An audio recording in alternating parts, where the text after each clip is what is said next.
Hi അസ്സലാമലൈക്കും നമസ്കാരം. Homely കുക്കിൽ ഇന്ന് വളരെ ഈസി ആയിട്ടുള്ള അതേസമയം നല്ല ടേസ്റ്റി ആയിട്ടുള്ള കായ്പോളയുടെ റെസിപ്പിയാണ് കാണിക്കുന്നത്. അപ്പോൾ എൻ്റെ ചാനൽ ആദ്യമായിട്ടാണ് നിങ്ങൾ കാണുന്നതെങ്കിൽ ഒന്ന് സബ്സ്ക്രൈബ് ചെയ്ത് സപ്പോർട്ട് ചെയ്യണം. അപ്പോൾ നമുക്ക് വീഡിയോയിലേക്ക് പോവാം. കായ്പോള ചെയ്യാൻ വേണ്ടിയിട്ട് ഞാനിവിടെ എടുത്തിരിക്കുന്നത് നേന്ത്രപ്പഴമാണ്. ഇതിപ്പോൾ ഒരു 600 ഗ്രാം ഉണ്ട്. ഇതിപ്പോൾ ചെറിയ പഴമായതുകൊണ്ടാണ് ഇത്രയും കൂടുതൽ എടുത്തിരിക്കുന്നത്. വലിയ പഴമാണെങ്കിൽ 2 അല്ലെങ്കിൽ 3 മതിയാവും. ഇതിന് അത്യാവശ്യം പഴുത്ത പഴം എടുക്കുന്നതായിരിക്കും നല്ലത്. അപ്പോൾ ഇതിൻ്റെ തൊലിയൊക്കെ കളഞ്ഞിട്ട് ചെറുതായിട്ടൊന്ന് കട്ട് ചെയ്തെടുക്കാം. ഇതുപോലെ ഒന്ന് 4ആയിട്ടങ്ങ് കട്ട് ചെയ്തിട്ട് ചെറിയ ചെറിയ പീസായിട്ട് കട്ട് ചെയ്തെടുക്കാം. ഒരുപാട് കനം കൂടിപ്പോവുകയും ചെയ്യരുത്, എന്നാൽ കുറഞ്ഞു പോവുകയും ചെയ്യരുത്. അതുപോലെ കട്ട് ചെയ്തെടുക്കുക.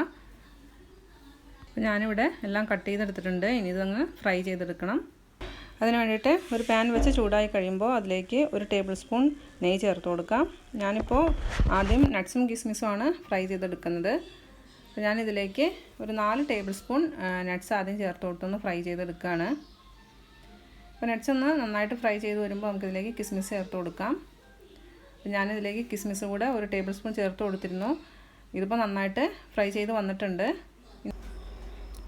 ഇനി ഇത് വേറൊരു പാത്രത്തിലേക്ക് മാറ്റി വയ്ക്കാം. എന്നിട്ട് ഇതേ നെയ്യിൽ തന്നെ അരിഞ്ഞു വെച്ചിരിക്കുന്ന പഴം കൂടെ ഫ്രൈ ചെയ്തെടുക്കണം. പഴം ഉടഞ്ഞു പോകാതെ പതുക്കെ ഫ്രൈ ചെയ്തെടുക്കുക. ഇതുപോലെ എല്ലാം ഒരുമിച്ച് ഫ്രൈ ചെയ്യാൻ പറ്റില്ലെങ്കിൽ 2ആയിട്ട് ഫ്രൈ ചെയ്തെടുത്താലും മതി. പഴം ഇവിടെ ഫ്രൈ ആയി കിട്ടിയിട്ടുണ്ട്. ഇത് ഫ്ലെയിം ഒന്ന് ഓഫ് ചെയ്യാം. എന്നിട്ട് ചൂടാറാനായിട്ട് വെയിറ്റ് ചെയ്യാം. അപ്പോൾ പഴം ചൂടാറുന്ന സമയം കൊണ്ട് മുട്ടയുടെ കൂട്ട് റെഡിയാക്കി എടുക്കാം. അതിന് വേണ്ടി ഞാനിവിടെ എടുത്തിരിക്കുന്നത് 4 മുട്ടയാണ്. ഇതിലേക്കൊരു 1/4 കപ്പ് പഞ്ചസാര ചേർത്ത് കൊടുക്കാം. എന്നിട്ടിത് നന്നായിട്ടങ്ങ് ബീറ്റ് ചെയ്തെടുക്കാം. ഇനി ഇതിലേക്ക് 2 ടേബിൾ സ്പൂൺ പാൽ കൂടെ ചേർത്ത് കൊടുക്കുകയാണ്. പാൽ ഓപ്ഷണലാണ്, പാലില്ലെങ്കിലും ഇത് ചെയ്തെടുക്കാം. ഇനി ഇതിലേക്ക് ഒരു 1/2 ടീസ്പൂൺ ഏലക്ക പൊടിച്ചത് കൂടെ ചേർത്ത് കൊടുത്തിട്ട് നന്നായിട്ടങ്ങ് മിക്സ് ചെയ്ത് യോജിപ്പിച്ചെടുക്കാം. ഇനി ഇതിലേക്ക് ഫ്രൈ ചെയ്ത് വെച്ചിരിക്കുന്ന പഴവും നട്ട്സും കിസ്മിസും എല്ലാം ചേർത്ത് കൊടുക്കാം. നട്ട്സും കിസ്മിസും ഞാൻ കുറച്ച് മാറ്റി വെച്ചിട്ടുണ്ട് ഗാർണിഷ് ചെയ്യാൻ വേണ്ടിയിട്ട്. ഇനി അതിൻ്റെ ബാക്കി ഇതിലേക്ക് ചേർത്ത് കൊടുക്കാം. ഇതെല്ലാം കൂടെ നന്നായിട്ടൊന്ന് യോജിപ്പിച്ചെടുക്കാം.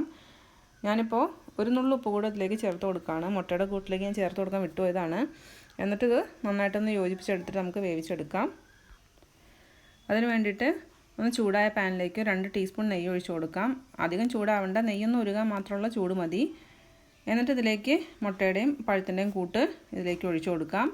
എന്നിട്ടിത് ഇതുപോലെ ഒരു പഴയ ദോശത്തവ എന്തെങ്കിലും ഉണ്ടെങ്കിൽ അതിൻ്റെ മേലെ വെച്ചിട്ടാണ് വേവിച്ചെടുക്കുന്നത്. അപ്പോൾ ദോശത്തവ ഒന്ന് ആദ്യമേ തന്നെ ചൂടാക്കിയിടണം. ഇനി ഇതൊന്ന് അടച്ച് വെച്ചിട്ട് ഒരു ലോ ഫ്ലെയിമിൽ ഒരു 20 മുതൽ 30 മിനിറ്റ് വരെ വേവിച്ചെടുക്കാം. ഇനി ഇതുപോലൊന്ന് ആയി വരുന്ന സമയത്ത് ഇതിൻ്റെ മേലേക്ക് മാറ്റി വെച്ചിരിക്കുന്ന നട്ട്സും കിസ്മിസും വച്ച് ഗാർണിഷ് ചെയ്യാം. എന്നിട്ട് വീണ്ടും അടച്ച് വെച്ചിട്ട് ഇത് വേവിച്ചെടുക്കാം. ഇതിന് റെഡിയായി വന്നിട്ടുണ്ടോ എന്ന് നോക്കാം. ഇതുപോലൊരു സ്ക്യൂർ കൊണ്ട് ഒന്ന് കുത്തി നോക്കുന്ന സമയത്ത് ഇതിലൊന്നും ആവരുത്. അപ്പോൾ ഇത് വെന്ത് വന്നിട്ടുണ്ട്. ഇനി ഇതിൻ്റെ ഫ്ലെയിം ഓഫ് ചെയ്തിട്ട് ഒന്ന് ചൂടാറിയ ശേഷം നമുക്ക് വേറൊരു പാത്രത്തിലേക്ക് മാറ്റി വയ്ക്കാം. വീഡിയോ ഇഷ്ടപ്പെട്ടെങ്കിൽ ലൈക്ക് ചെയ്യാനും കമൻറ്റ് ചെയ്യാനും ഷെയർ ചെയ്യാനും മറക്കരുത്. താങ്ക്